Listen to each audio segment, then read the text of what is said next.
and thank you for allowing me to share my personal journey from being the white savior in a classroom to being an ally and now truly embracing the ideals of anti-racism.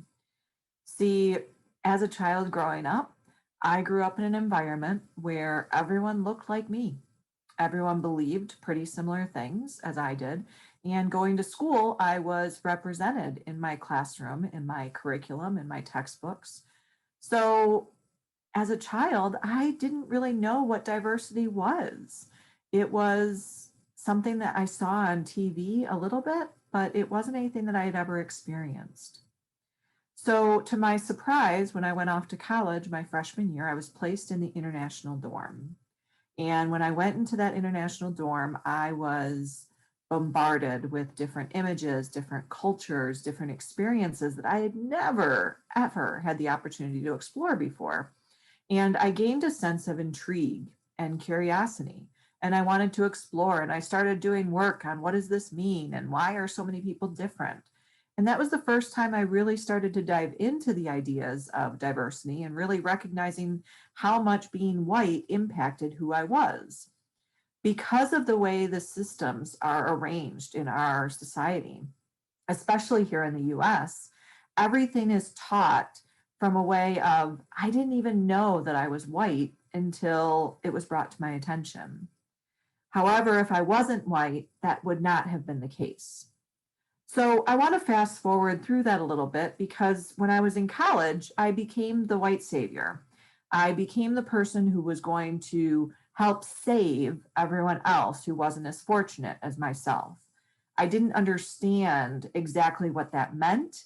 And I really would just wanted to help everyone else. I had sympathy rather than empathy for those around me who were different than myself, especially in regards to race.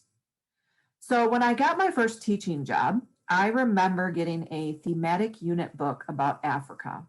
And if you remember, I said that I was only taught about people who look like me when I was in school.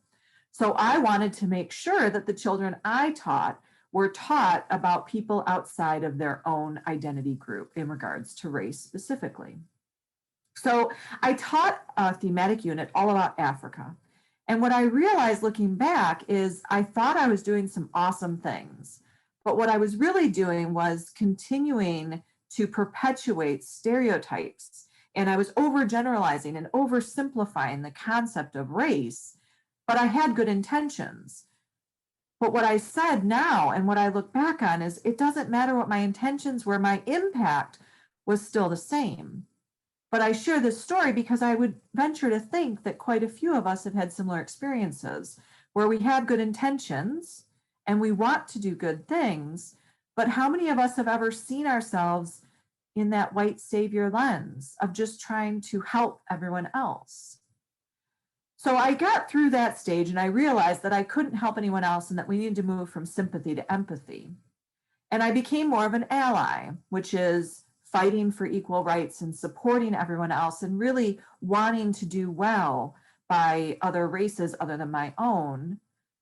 And I realized that it's not about necessarily being an ally either, that it's about moving towards steps to being anti-racist because it's not my job to fight for anyone else. It's my job to work alongside people and to embrace and enhance those groups who have not had the opportunity to thrive and succeed for so many years because of systemic issues. So now, as I reflect back, I realize the mistakes that I've made. And it doesn't make me a bad person because I've reflected on that and grown on that.